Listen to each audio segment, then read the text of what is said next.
Okay, I don't know why we haven't done a video about this before, but today we're going to talk about the uppercut.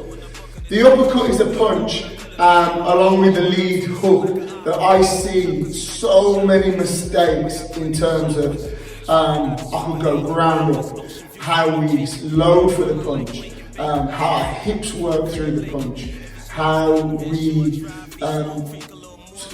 use our arms through the punch. There's 1,000,001 things that we see go wrong with this technique. So today I want to break it down, talk to you about what I see, and hopefully give you some fixes to make sure those things don't happen when you're working the heavy bag, sparring, shadow boxing. You can start to perfect and polish the technique.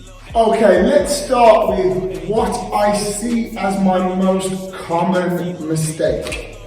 And it starts in the feet, okay? I see lots of people have a closed stance. And because their stance is closed, they have no room for hip rotation, and they have no way of loading to send their uppercut. Okay, now you might send an uppercut in close range. Okay, you might not need a huge amount of hip rotation in close range, but you still need to be able to get a loaded position to release. Okay, so I want you to focus on your stance and work on that stance, being slightly wider than shoulder width apart, making sure you can roll a tennis ball through your feet, because from here, all we want to do is rotate our right shoulder if you're orthodox on the lead hand. Now this puts us in a position, loaded position, to fire our hips and send that uppercut. Okay, so a nice solid base, slightly wider than shoulder width apart, so you can roll that tennis ball through your feet. All you're going to do is show your right shoulder, keeping your right hand up nice and high, and from here fire your hips, and the uppercut is going to drive up through the center line. Okay, that's close range uppercut. Again, same principle. If it's slightly mid-range, same principle, load and fire those hips. Okay, the second thing I see with people trying to send their uppercut, it's not just that their stance is closed, often it's too narrow. Now, I like to, if you're British watching this video, we have big double-decker buses, okay? Now those double-decker buses, imagine having a double-decker bus and a little smart car or mini chassis. It's going to fall over, okay? Now it's the same principle when we're loading for our uppercut.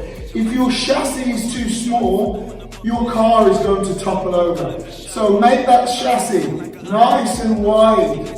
Okay, now you will not take your body outside of your base. You're keeping your body within your center of mass, and that keeps you nice and solid and grounded. Okay, now from there you'll be able to load without falling over. Okay, another thing where this is concerned, people tend to take their body outside of their center of mass.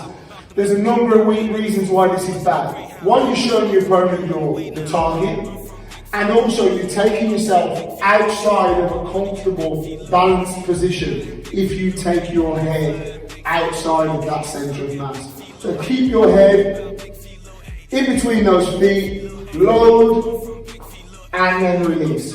Don't let your body come outside of the center of mass. Next up, the hips. People don't allow their hips to be free when they're boxing.